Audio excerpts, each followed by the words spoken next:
Geno mar Nyakorom Gajwang' en rio makare machiegni cheno ni mar migago tarik en 27 dweno mar 11 2024 dichieng' bende koro yiero mar ODM duond bura mar ODM dhi mbele kor gweng'e ma pacho kae waikore yo makare mar nyisi kaka yiero makamano dhi mbele kaachiel gi weche moko mabedo tucho e pacho kae kaka pile roko pachi lai machuo kariyo adek auchiel nono kabinde wantie live e Facebook Ramogi TV ke imbui mar X kaachiel gi Ramogi TV Kenya mbui mar YouTube magi thondweche.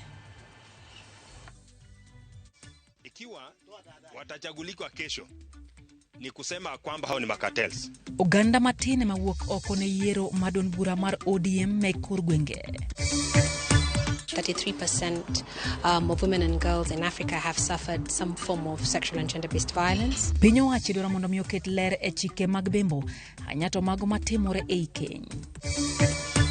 Wuoth mar Safaricom sambaza furaha kawuono go tache gwenge ma kaunti ma Siaya.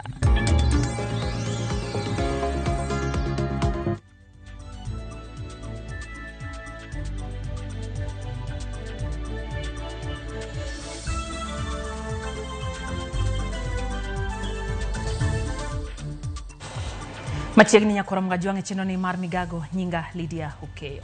Chenro mago hala nyoro chore sub county Marongo mantiere county ma Migori e kinde ikruok mar yiero ma jotend duond bura mar ODM kaluwore gi gwenyruok e paro e kind grube ariyo moko.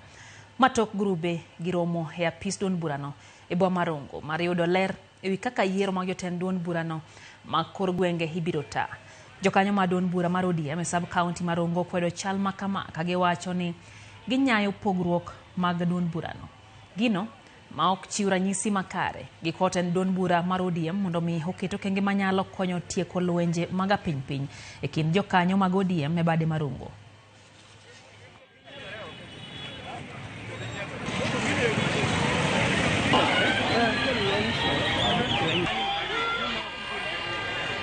The business are closed because of two people, and they are because of their interest. In Rongo Town now we have two ODM office, so we don't know which one is which. Which one is the real ODM office, and which one is which. So we request the national government, the national ODM leaders to come and cancel this issue in Rongo. We need neutrality in ODM as a party, and we need a referee, not somebody who is affiliated to any politician. You are aware, election is a competitive process, and when people are competing, we don't expect them to agree on everything. So what have just been experienced here is just normal in any campaign. But what I'm saying as a member of parliament of Rongo constituency, I'm urging our people to act with a lot of restraint, even if they're being provoked, and I'm pleading for a very peaceful election exercise. Not allow whatever happened in the past to happen this time again. As a government, will be neutral. We will not support any party politics. We will not be part of this party politics. But in case there is a problem, then each party will face the full force of the law, regardless of their position, regardless of their status. Kapodwang' yomogo motenre kod yiero no mar ODM ranyisi mar gwenyruok e paro nenore kin moko kuom jokanyo mag duond bura mar ODM e kaunti ma Nandi. Chal makoro iteno gi yiero ma jotend duond burano mag kor gwenge. Mokuom gi bende oseyo chal makama ka gilero ni jokanyo mamoko lando ni chenro mar yiero no chakore kawuono ni koro chungi. Kutane gi Fred Okoth ma bende en achiel kuom jogo matawo yiero makamano gichiwo ler ni yiero dhi nyime kaka nochan kendo ma onge ng'ikruok moro amora. Giko bende jokanyo mondo mi owuog oko kar kwan gi ne yiero makamano. Kama kuna mambo na ukabila Nandi, tumesimama na chama mobilization ili watu wajue kwamba kutakuwa na chama ni lazima kuweko advertisement ya watu kujua ya kwamba kuna uchaguzi unafanyika.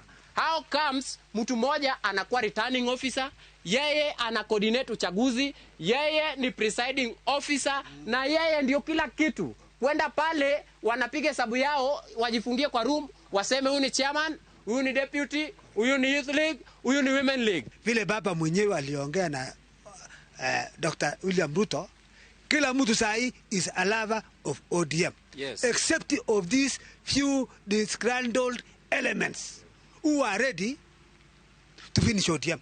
And that will never happen. Ikiwa watachaguliwa kesho ni kusema kwamba hao ni makartels. Hao sio viongozi wa ODM Nandi. Viongozi wa ODM Nandi ni wale ambao wataachwa nje, kwa sababu mpango ulioko sasa tayari wamejipangia viti.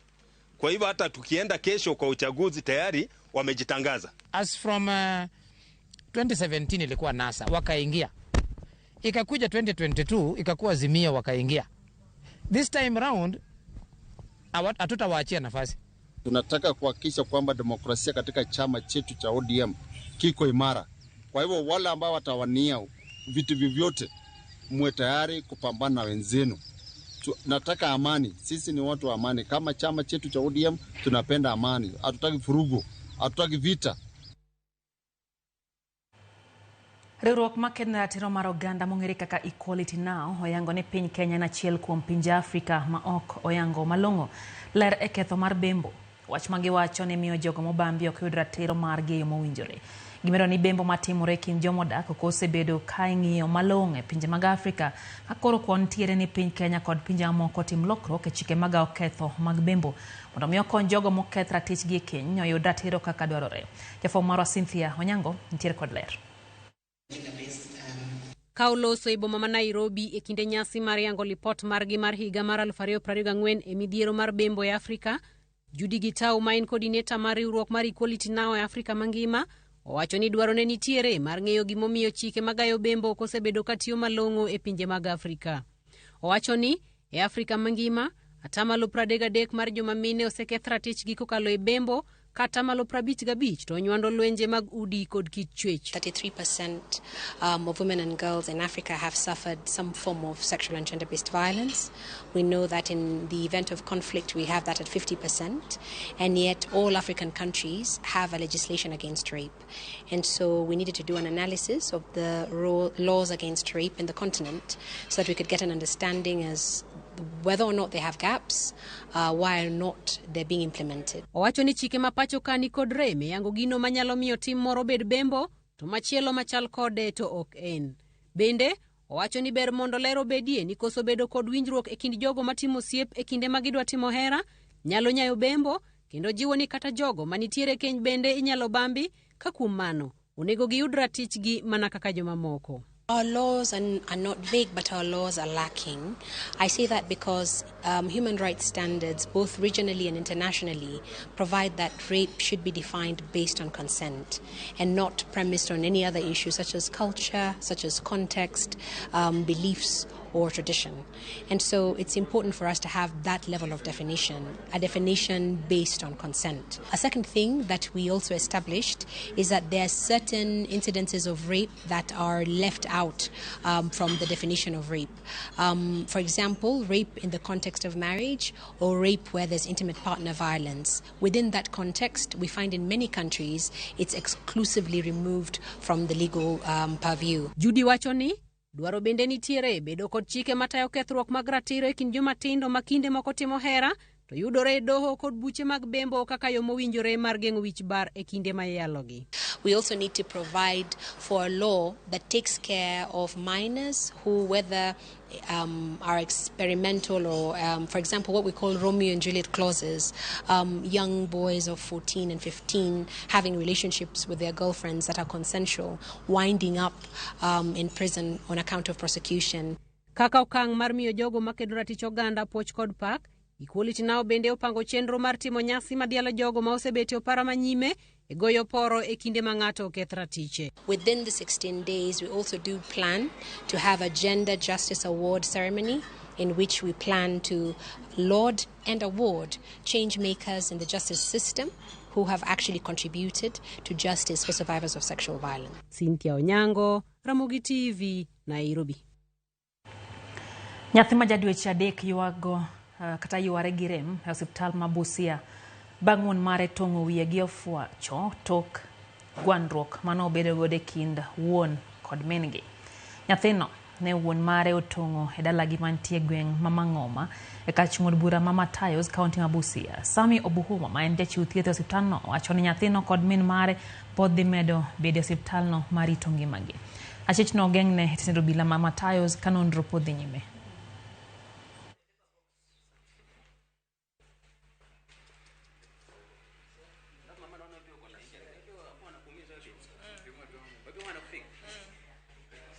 nimeweka maji napakua chakula yangu. Akaniita, Mama Derek, hebu kuja hapa. Kwenda kwa nyumba. Kabla sijaingia nikae, akaanza kunipiga. Akachukua kisu wakati nilimwambia ona vichenye umenifanyia. Ikanishika hii kwa mapaja. Ikashika plus blanketi. Nilikuwa nimefunika mtoto blanketi. Hiyo blanketi iliraruka upande. Ya tatu sasa ikashika mtoto kichwa. Nikamwambia angalia chenye umefanya. Yeye mwenyewe alichukua duster kuanza kupangusa nyumba. Ni kitu amezoea kila wakati akiandika wasichana. Anaanza hata ananiita tu bila kosa ananipiga. Ili nitoke, nikimbie nilale nje, alale na hao wasichana. But the child is in a stable condition. He's a bit pale with a HB of 7 and we are doing the necessary investigations, radiological investigations, and we are only keeping the child and the mother here for safety because of the situation at home. The father is a drunkard and we are not assured of the safety. Because of the GBV situation, we are just keeping the baby here and the mother for safety. We are not admitting but keeping her for safety. Noachma chando paranyanya koronga juanga kamano adhimbelo ganda jo Kenya koro biro chulo menda modhuro mondo mingi yudo oboke mar nyuol kachiel gi oboke mar tho kalore kod lokruok mano otim gi sirikal kuom chenro michiwo gi apisi mano mar weche mag limbe gi chenro ma oganda jo Kenya. Elendo mano keti oboke mar piny owacho mano gol gi mane en jatend migawo mar arita mahie Kithure Kindiki kata mahie Kithure Kindiki oganda jo Kenya molalo upande gi oboke mar tho biro chulo siling 500 kamago mandikore ne kawo pande gi oboke mar tho modeko biro chulo siling 1,000. Linet Undi nigi ler. Molokruok ne chudo manyien dwe mar 11 higa mokalo kaachiel gi manen jatend migawo mar arita mahie Kithure Kindiki golo lipot e gazedno juma achiel bang'e mondo mi okaw pach oganda jo Kenya e wi lokruoge motimgo. Higa achiel bang'e sirikal koro keto lokruogego e buge mag sirikal chakre dwe mokalo. E gazet makende mar Kenya mane ogo chapa dwe achiel motelo ne rweko mar apisi kaka jalup jatend piny manyien, Kithure Kindiki nondiko chudo manyien mar omenda moting'o timo ndikruok ne oboke mar nyuol kaachiel gi mar tho makore dhi kawo gi siling 200 kowuok siling 50. Jogo mabiro ndikore modeko biro chulo siling 500 kowuok siling 350. Ka jogo mabende olalo oboke mar tho gi nyuol biro chulo omenda maromo siling 1,000 kowuok siling 90. Mondo tim lokruok ne oboke gi kapo ni ondik nying ng'ato marach kata ndiko achiel onge, sani koro ibiro tim gi siling 1,000 ka chon nitime gi siling 130. Oganda jo Kenya modak e pinje maoko madwaro ndikore kaka jopiny Kenya biro chulo dola 150 ma bende pesa ma Kenya en siling 19,000. E chudo mamoko keto kogno mar jagoro maduong' matimo andika ibiro tim gi siling 500 ne jogo modak pacho kae, mago mawuok e pinje maoko to dak pacho kae dhi chulo dola 100. Ndikruok e oboke mar nyuol kata tho ne oganda jo Kenya matimore pinje maoko to oboke gi olos pacho kae dhi chulo siling 1,000. Ka oboke mar ng'at miparo ni otho idhi kawo gi siling 1,500 kowuok siling 150. Ma en lokruok mane owinjo timre dwe mar 6 kata kamano oganda jo Kenya nowene gi thuolo mar dweche 6 kaluwore kod ywak mane gigolo e wi ngima matek. Koro lokruogego idhi keti e tim chakre dwe manyien kaka yo ma sirikal tiyo godo e choko osuru. Lokruok ma kamae bende koro dhi chako tiyo kaachiel gi mago mane otim ne jogo madwaro ng'ado tiko mar dhi e pinje maoko. Linet Undi, Ramogi TV, Nairobi. Koramga Juang returning officer mar Mathare sub-county ward otere osiptal koyudo hinyruok tok lweny muoche kaluto mbuluno e yiero mar kor gwenge madon bura mar ODM. Walter Nyambaga miyowa mathoth nyakoramga Juang watudra achiel kode entiere sani e gwengo ma Kibra County ma Nairobi. Walter Nyambaga gino mara en ni in makare kata obedo ne piny ng'ich kamano yiero no wang'eyo ni ne dhi mbele kata kamano nitiere choch mosebedo e hinyruok kage kacha. Walter, chale nade ka intie Kibra? Mana kaka wacho no ni chenro mar dhi mbele kod yiero ma kor gwenge osebedo ka dhi timore e kaunti ma Nairobi kaendi, mak mana ni moko kuonde ma itime yiero osebedo kod ng'ikruok. Kuom ranyisi e gi sechegendi wantie kar chung' od bura ma Kibra e kar luto ombulu ma iluongo ni Sarang'ombe, mano en ward kanyakla kod Olympic Primary. Kaluwore kod chenro mosebedo ka dhi nyime kaendi en ni moko kuom jogo mane ochung' osetim yiero kuonde moko kuom jogo manochung' kata chenro mar yiero noendo to osewuok kendo dhi e log tich mar ODM mar Lavington. Mak mana ni gi seche giendi to chal ni yiero moro madundo bende dwa chako na kama Lucho Ombulu noendo ka jogo ma johera jal machielo wacho ni ogiyango kit yiero mano nyime e seche mag okinyi nyaka seche mag aboro nyaka seche mag 6 gi deka moko madhi 45 kamera. Koro gi seche giendi nitiere yiero moro madundo midwa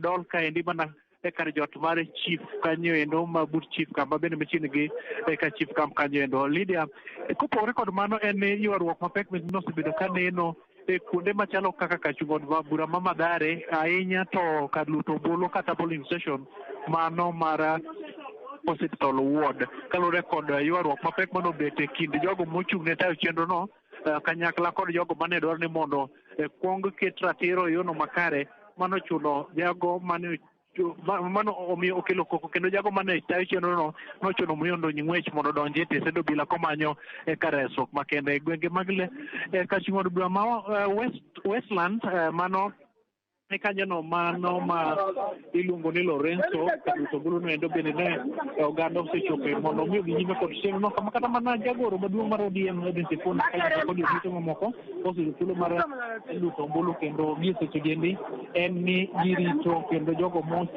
mosetiyo kod chenro no obedo chenro chomo log tich makwan ni gi seche giendi nitiere chenro madhi nyime e kachung'od bura ma Kibra kaendi kuma johera mag Lawrence Ochieng mane dwaro kom mar bedo ka jakom ODM e sub constituency ma Kibra kaendi obago chenro moro ka madundo. Koro chal ka gima itimo yiero moro matenge mopogore kod mano mane moko kuom jodito kata officials mag ODM otayo cha. Koro wada winjo pachgi ka deka moko machuok kapok wagweng'wech kochomo log tich mar ODM. Lydia.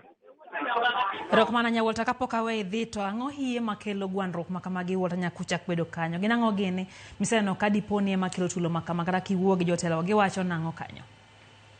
Mokwongo kane watemo loso kodgi wacho ni nitiere kaka jogo matayo chenro niendi kaka returning officers moko mane oket mondo ota chenro niendi mak mana ni ok ne gimor gi kit kaka notim yiero mogik ni gin makoro oyiergi mondo migi ta chenro niendi. Koro ne gidwa ni mondo gwel pache kendo bende gibede kod duol e ofis kata afisas mochung' ne chenro nendo. Koro kanyo ma ywaruok osebedo ka nitiere ni ok ne giyiere kod kaka itayo chenro no to kod listi moko mag jogo mane ochwal ni mowinjore obedi ni chung' ka giluwo ni moko kuom jogo mane ochung' ne chal ka gima ok oseoro kwayo margi motelo ne odiochieng' ma kawuono ni. Koro mano gima osekelo ywaruok mapek e kind jogo mosebedo ka chung' to kata mana kuonde mwaseluorre godo bende ywak nitiere kaluwore kod kaka chenro no otayo yono ma bet ka ne okasore kod dwaro makende mar nywando kendo winjo dwach jogo.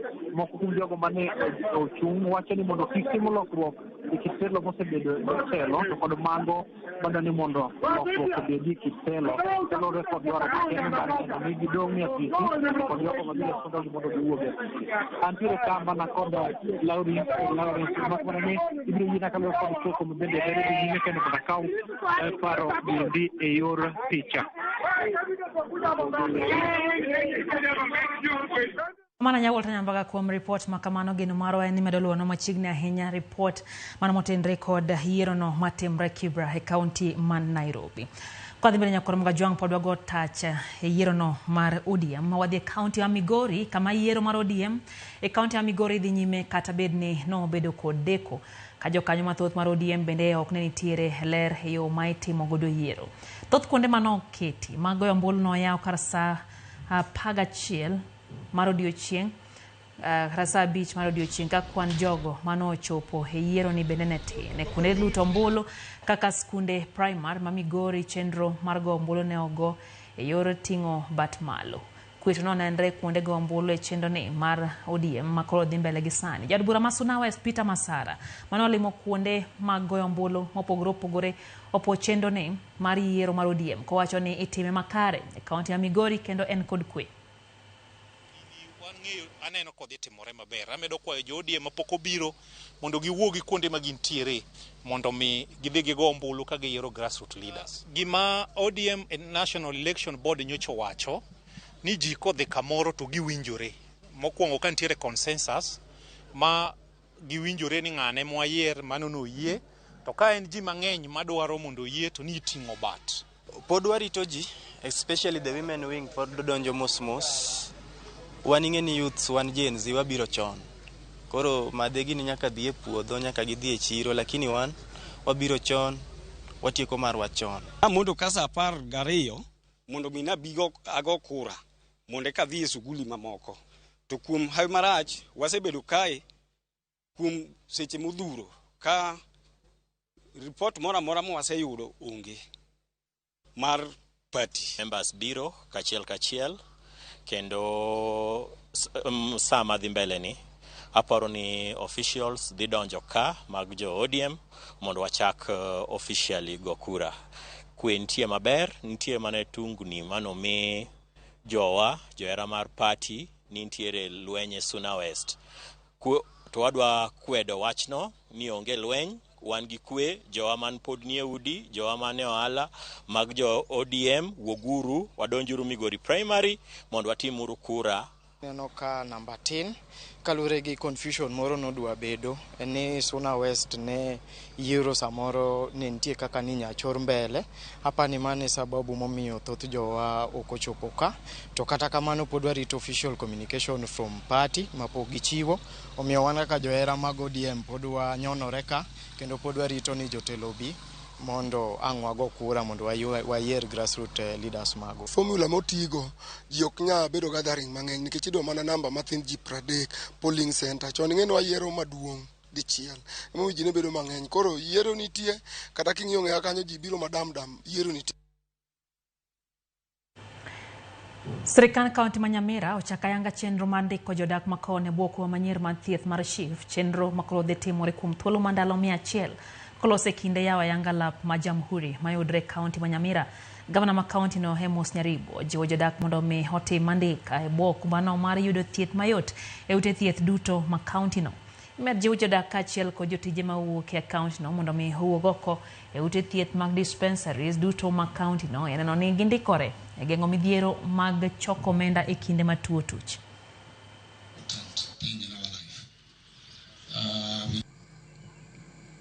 Your Excellency, today I launch a 100-day registration drive.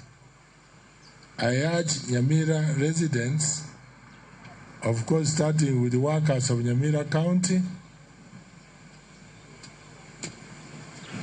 to visit our health facilities across Nyamira to register for Taiva Care. The registration will ensure residents access quality health care in our facilities. SHA is working. Let us support the program ya registration. Kila mtu au amekuwa registered. Your Excellency, kuna watu wetu wale watatusaidia kwa hii program. Community health promoters. Community health promoters, our key people in the program ya health. Hawajalipwa stipend yao for about 8 months sahi. Tafadhali. Tulikuwa tumeset aside pesa, walipwe. Dakan prayo kora dek bang sa bidio marodio cheng chenro en migago erokamano kuom kete Kaira Mugi TV. James Waringa wacho ni entie Roxia jo Safaricom chopo iba Masia town kendo ng'eyo ne jopiny de yudo mich opogore oganda wacho ni yuoro kanyo. James erokamano anya kuom report no. Nairobi PSV driver nyisa kacha ni entie CBD Afya Center Ramogi TV chopo ne eyo makare. Florence Cartel ntie Bondo town ayoro Pieza ntiere manonya Sumbi primary Mbita sub county erokamano ahinya. Sara Singa wacho ni en nyakolodongo mano wang neno West Kanyamkago sedonje chendo ni kendo entiere kodwa. Faith Mzomo wacho ni ang'o matimore keny joma odak kaka dhako gi dichuo orwak mana Ruoth Yesu e chunygi mondo gidag makare kendo dak odhinegi maber. Entie live koya Malindi erokamano anya mwalimu Faith Mzomo. Eno kanyo Jina Nyango wacho ni en gema lor. Oscar Kambona wacho kanyo ni en Kangeso kama Gambo Rongo sub county oneno weche geyo makare. Neno bende Lianto Dr. Pizzo wacho ni ente Githurai 45 gi Nyare Winfrey gi Empress wacho ni dagi Nyalela e gweng ma Udira Kamrembo ugenya gi mother-in-law Nyasembo kanti Oyoma Kago ka mos mag chesegi mag migago ano be Nyarongo Louis wacho ni osetieko mamuol maonge koko. Migori Suna West Kipasi Songa School gisetimo yiero na yo makare kendo ok gineno tulo mora mora kama na Nyarongo Louis kuom report no. George Wathone wacho ni entiere kodwa entie yiro masangi. Stephen Ogingo governor wacho ni ODM timbre nade yuak kamora mora ujure koro jo Kenya mondo style up kendo Homed Machwa Rodi Kopany hoabe weche gichope yo makare. Hoyo matin man migago kikidhi abosh.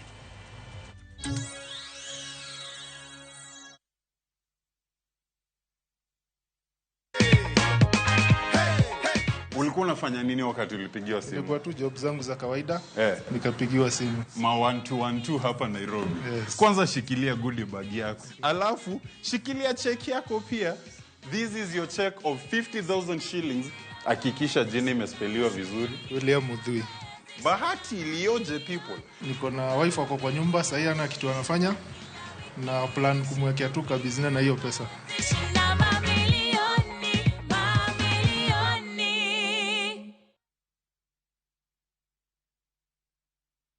Royal Mabati Factory, dukani mar nyiepo achiel kende manengo gore piny, kendo rang'iny mamalo mag mwandu go ewi tado yudore duto. Yud offers mag stone coated tiles gi siling 603 kende, koriwo nyaka osuru mar VAT. Chula tamalo 40 iyud molos sani sani kikelo ni nono maonge chudo. Limwa e badwa ma Manjit House, Kisumu, Accra Street, e apaya ma Paul Mboya. Gochnwa e 0708 357 281. Kick off the festivities in Dubai now View Travel. Join our December 13th, 2024 fixed departure and enjoy an exciting half-day city tour, desert safari with dinner, Dhow cruise, breakfast, round-trip flights, airport transfers and visa processing included. All this and more in 5 days, starting from $875 USD per person sharing. Book now. Limited slots available. Visit viewtravel.com or call and WhatsApp 0703 254 254. View Travel. Dream, explore, discover.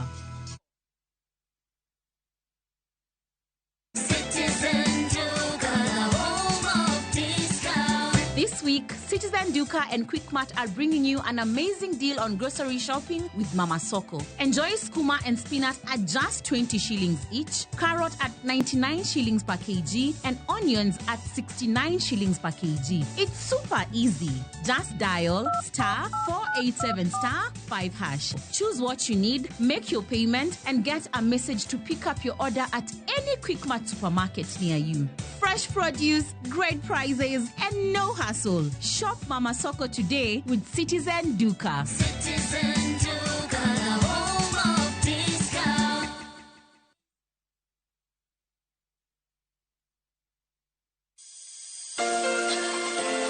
Beninge pogrok mano mar weave gi wig. Kike pogrok makamano nyakorom ga juang. Mai chenro manego bedni ineno. Juma ni poko pogore, waromo gi nyadendi maloso yie wich, to loko yie wich obed gik molos gi kido. Koro gini idwa twango kamano endo kidhi bur ka bur ne mbele ne ka. Poko pogore. En kama wafwenyo ni pok mopogore manie alwora marwa. Pok ni matin min go no endo. Time, kakimedo time, kakimedo advance, kakimedo ng'e. Riuri gi Sharon Ong'ao e poko pogore. Tich Ang'wen, saa 2:30 okinyi. Kik bai.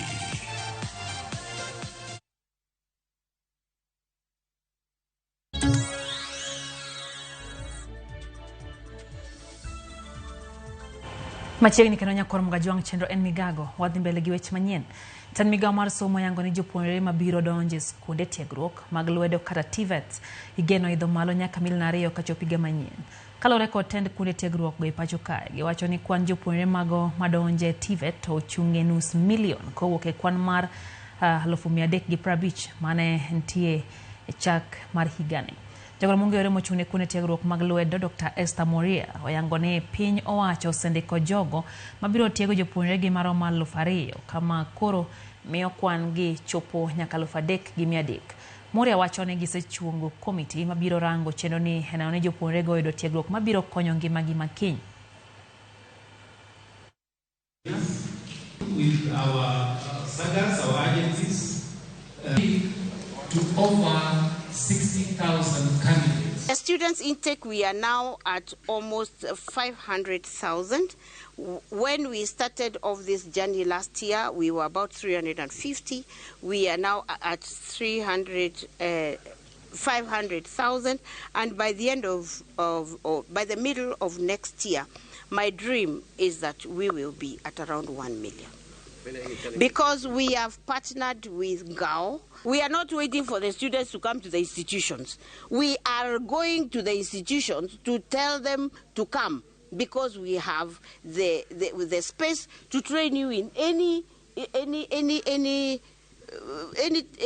skill that you want to do. It's not about mathematics and geography and whatever. No, it's about what you can do. And I believe everybody in this world can do something, isn't it? We are looking at touching the lives of our 7 million young people, whom we are targeting that by 2030 they will have the requisite skills, and therefore they will have already transited into dignified and fulfilling work.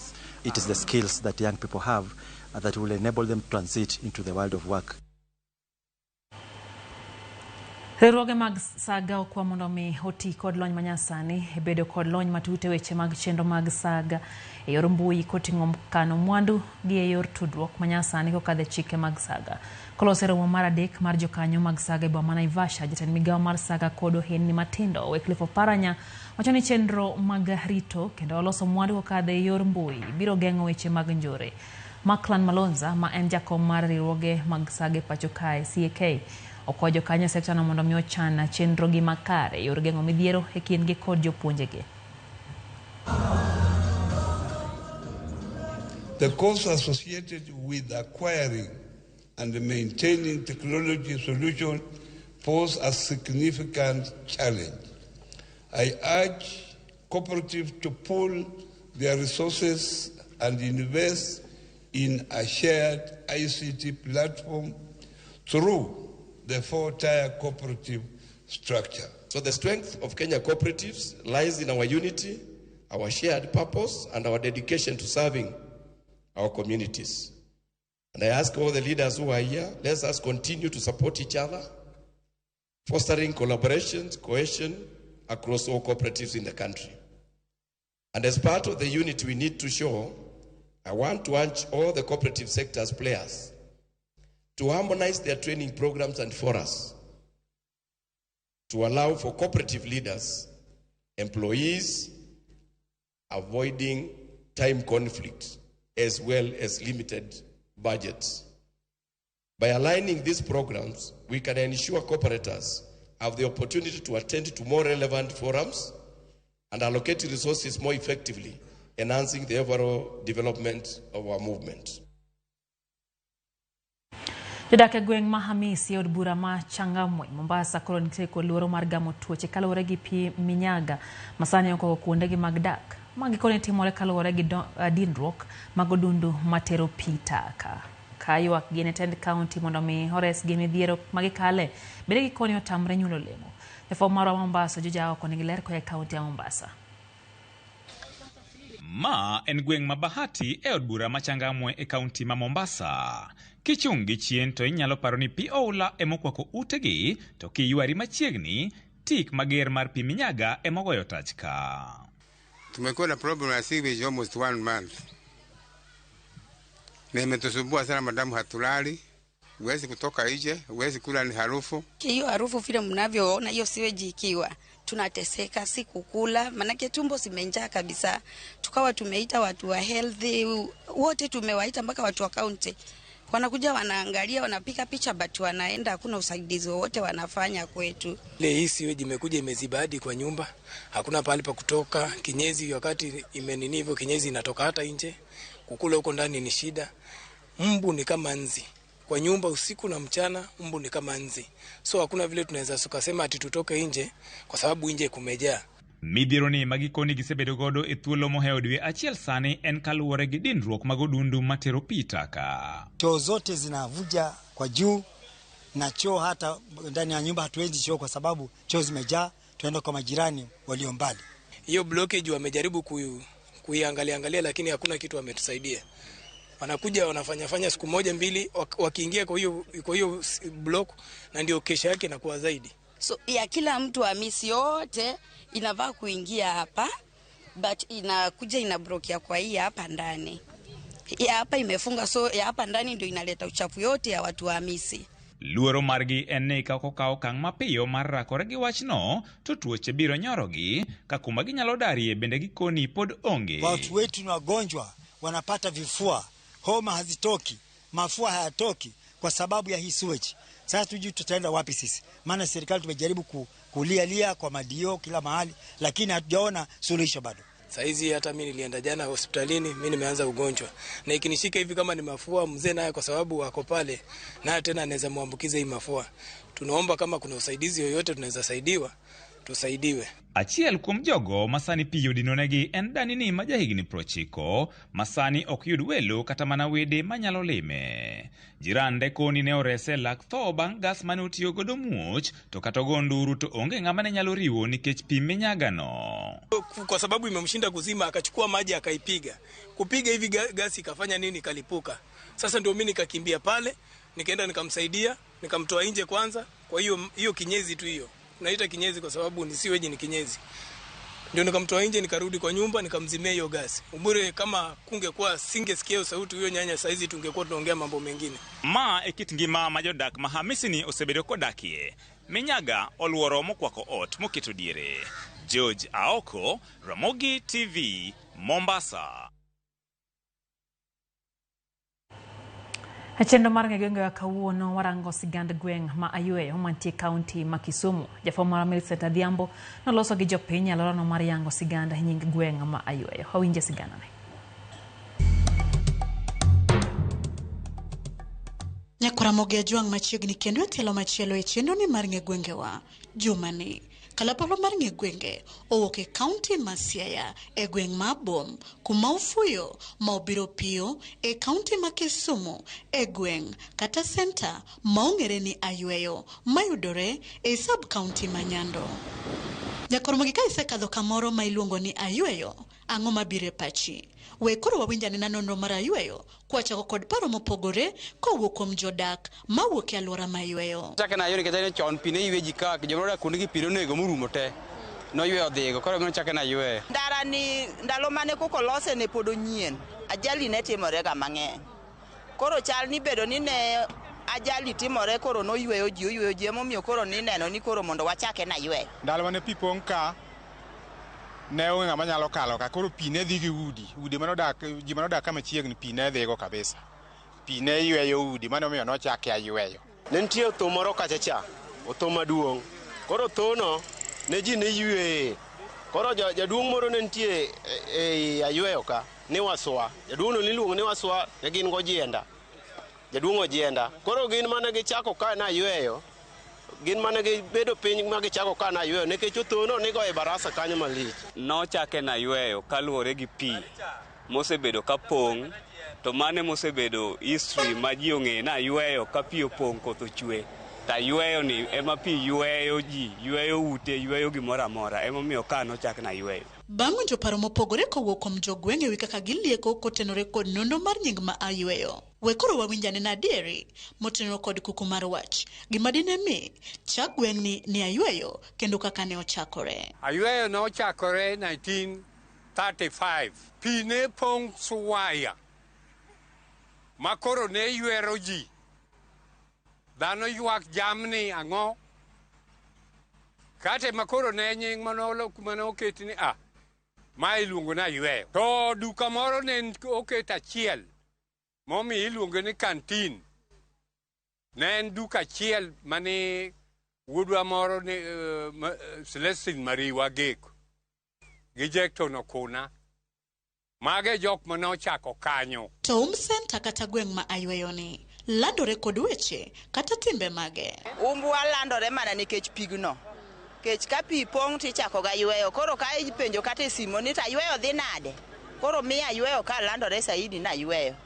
To gi pur mar mchele be. Ka iluongo ni Ayueyo kantin kama pi ne yweyo ji. Koro iparo ni wadhi Ayueyo. Ka pi opong' to pi yweyo gi wadhigo, ute wa pi dhigo, gwendwa pi dhigo. Pi emomiyo ng'ewa sana. Pi ne ywewa ka kabisa. once ni pi nobiro kata kama wachung'eni pi ne pong'o. King'iyo area ma Nyando to kapok ikwano irrigation schemes manitiere ma yweyo nyaka donje iye kanyo. Nyingwa kere ni kopo kae e kama michele yude. Maji kao michele kama e pinge ka pinge. Ka ji ne biro to ji ne dwa manya yo pinje moko dwa nwa kelo nyara yweyo. Nikech oler kata nyadala ka kata gudala kata ko chal kata nyadala no. Oler aler mo weni wendo mo biro. Poge gi wendo mo biro manyo nyako mondo kendi tek. Ten gudala. Kora yweyo ni jopinje ten ong'e ni kama idwaro nyako maler kata idwaro yugui maler dhi yweyo. To bende nitie dongruoge ma senta kata gweng' ma yweyo osenyuolo ne jodak ma alwora ni. Chon ne onge kata kama inyalo wang'ie gimoro. An atimo welding ka mana achiel kuom dongruok. Wan gi otende ka waneno ka wan kod dongruok ka kod dukni. Tie wuodwa moro kae ogeronwa gimoro na yweyo chogo. Mano dongruok obet. Chiro ba neno ka kawuono obiro en mani kama chiro bede maonge. Be wan go gorofa kacha nyaka Dios dake Sunrise kacha. Wan gi skul ogero mang'eny ma nyithindwa some. Wan gi college e yweyo ka mane gima pok waneno. Sani yudo ka ndara bet berber nyalo ne ndara ne pok no pa. E diere machon ndara ne onge. Chon ne ok wanyal neno stima. Sani stima nitiere nyaka e gwenge. Kochakore ga yweyo center ka nyaka e gwenge piny kocha cha. Chon ne osiptal mane wan go nen mana Ahero kende. Sani waneno ko osiptende oluoro kila mahali e yweyo ka. Yore ne poko pa to sani wayudo ka kata condition gi ok ber ahinya to mano nikech mana pi mar yweyo no ema pod yweyo gi. Chon ne gedo ne onge ne gin mana udi moko maraon. Otucho tuchi mathin mag lum. Ema nitie to sani mag lum go sani ok nyal yudo. Rem mag ma pod gin go magi kwayo ni kokele alwora ma ayweyo. Ta yweyo nyalo dongore machal kod gwenge mamoko. MCT mono ona ndara kia yweyo kirie kopo ndara onge. Ndiche richo. Kwayo man go maduong' kabisa chiro. Kechi mine maloke iye ka gin giloko me bath ndara. To ndara kanyo rach nikech kamitoko baro. To nyalo kadho gi ji te. Koro ing'eni kodhi ochok gi kamoro achiel molos chiro. Koro kata jojuok biro kanyo juogo gi to koro ber. To mae ni jajuok idwa ni ji ng'ad license to chiro to onge. Koro gima jo county konyowa go onge. Kwayo ma wan go awakwayo sirikal mondo mi olos mayo madhi kae. Chakara yweyo ka nyaka center mon Kopon. Orach kabisa kendo mtoka ok nyal kalo. Sani kata sani pi opong' kacha chama serious. Waremo gik mang'eny ma fertilizer kiketo kanyo pi dhigo. Koro wadwaro ni mondo sirikal okonywa ogonwa daik koa Yalbiego kachomo Rariw mwalo. Nitiere kanyo ma awacho olo mbogra kanyo koro chala slab miweni kanyo en gima nogo gi simiti. Koro wakwayo sirikal miyo mondo okonywa kanyo miyo mondo pigni odar. Mondo pigni owe kethowa kaka timo wani. Mokwongo waonge chiro mar michele. Michele kwase kayo to wause e bei marach nikech waonge chiro. Mar ariyo canals makelonwa pi mar michele. Ok waonge gi pump magonwa pi. Ka wanyalo yudo pump magonwa pi to ochele wanyalo puro e yo mayot. Canals manitiere odinore. Ka sirikal nyalo konyowa e yawogi to mondo konywa. Mar ariyo mondo mi wakony pi mapong' ayweyo momiyo ayweyo bed ayweyo no onego konywa dikes giyawnwa aoche mondo pi kapo nopong' to dhi mwalo mayom mondo kik turji mondo ayweyo we bed ayweyo ong'e bed ayweyo maber. Nyakwaramogi managi kanyo machopo gode giko matelo makawuono e chenro ni mar ng'e gwengewa. Kik idhi mabor, med kete mane wang' jowi mari mar Ramogi mar medo ng'eyo nono mar gwengewa mopogore. Oriti masani warom kendo juma manyien kuma boduogo ni kod nono mar gweng' machielo. Nyinga Millicent Adhiambo kata kihero inyaluonga ni Nyaboma.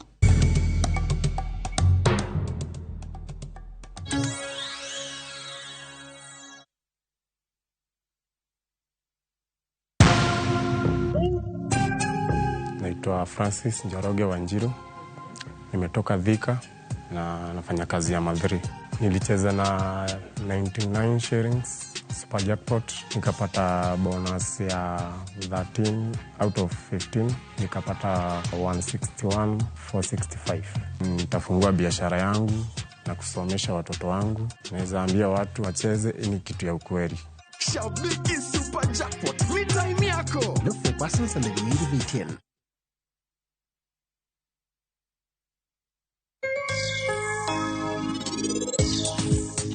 Kama hii tuseme iko na miaka miwili sahihi, na utofauti wake hii ilizaa ikiwa na mwaka 1.5. Ndo nilianza kuokotokota korosho. Utaimwagia maji na uhakikishe hiyo maji imeingia vizuri. Sawa sawa. Alafu utakuja unaiweka hivyo. Hii ni process ya kushell. So here tuna shell korosho tunazipeel.